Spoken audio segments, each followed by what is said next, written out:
স্বাগত বন্ধুরা, আপনারা কি জানেন একটা মাছ এতটা ভয়ঙ্কর হতে পারে যে সরকারকে এর বিরুদ্ধে আইনগত ব্যবস্থা গ্রহণ করতে হয়?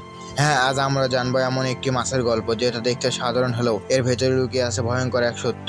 এই ভিডিওতে জানবো কেন আফ্রিকান মাগুর মাছ বাংলাদেশে নিষিদ্ধ, কি এর কারণ, এবং আপনি কেন কখনো এই মাছটি খাবেন না। 1989 সাল বাংলাদেশে আনা হয় এক বিদেশি মাছ, নাম আফ্রিকান মাগুর। দেখতে প্রায় আমাদের দেশি মাছের মতোই, কিন্তু আকারে বড়, বেড়ে ওঠে খুব দ্রুত, খায় সব কিছুই। চাষিরা বলেছিল এটাই ভবিষ্যতের মাছ, কিন্তু তার ফলাফল ছিল ভয়াবহ।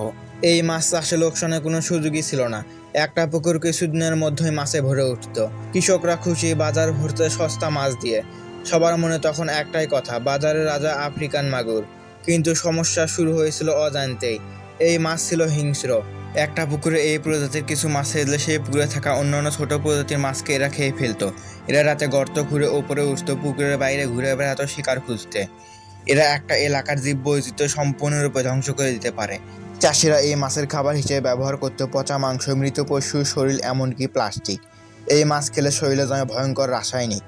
বিশেষজ্ঞদের মতে ক্যান্সারের ঝুঁকি, হরমোনের ভারসাম্য নষ্ট, শিশুদের মানসিক বিকাশের সমস্যা, এমনকি গর্ভবতী মেয়েদের জন্য মারাত্মক হুমকির কারণ হতে পারে। তাই ধীরে ধীরে প্রশ্ন উঠল, এই মাছ কি মানুষের খাওয়ার উপযুক্ত? 2009 সালে বাংলাদেশ সরকার এক কঠিন সিদ্ধান্ত নেয়। আফ্রিকান মাগুর চাষ, সংরক্ষণ ও বিক্রি পুরোপুরি নিষিদ্ধ। একের পর এক খামার ধ্বংস করা হয়, বাজারে অভিযান চালানো হয়। অনেক চাষি ক্ষোভ প্রকাশ করে, কিন্তু প্রকৃতি বলছিল এটাই ঠিক সিদ্ধান্ত। লক্ষ্য ছিল তিনটি: প্রাকৃতিক মাছ সংরক্ষণ করা, মানুষের স্বাস্থ্য রক্ষা করা, পরিবেশ ও ভারসাম্য ফিরে আনা। আফ্রিকান মাগুরের আগ্রাসনে হারিয়ে যেতে বসেছিল শিং মাছ, দেশি মাগুর, পাবদা, কই, এমনকি মিনি মাছ। একটা মাত্র বিদেশি প্রজাতি ধ্বংস করেছিল বাংলাদেশের স্বাদু পানির হাজার হাজার বছরের ইকোসিস্টেম। প্রশ্ন উঠল, লাভের আশায় কি আমরা আমাদের নিজেদের অস্তিত্ব বিক্রি করব?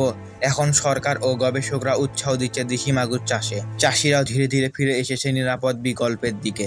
একটা সময় যারা আফ্রিকান মাগুর চাষ করত, তারা এখন বলছে ভুল করেছিলাম। এখন বুঝছি প্রকৃতির বিরুদ্ধে যাওয়া ঠিক নয়। আজকের এই ভিডিও থেকে আপনি একটা জিনিস মনে রাখবেন, সেটা হলো সবকিছুতে লাভ খোঁজা ঠিক নয়। কিছু জিনিস আমাদের পরিবেশ, ভবিষ্যৎ ও প্রজন্মের জন্য রক্ষা করতে হয়। এখন আপনার দায়িত্ব।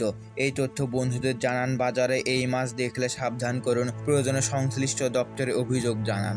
কারণ সচেতন জনগণই পারে একটা দেশ বাঁচাতে। ভিডিওটি ভালো লাগলে চ্যানেলটি সাবস্ক্রাইব করে পাশে থাকা বেল আইকন বাটনটি ক্লিক করুন, যাতে সবার আগে ভিডিও আপনার কাছে পৌঁছয়।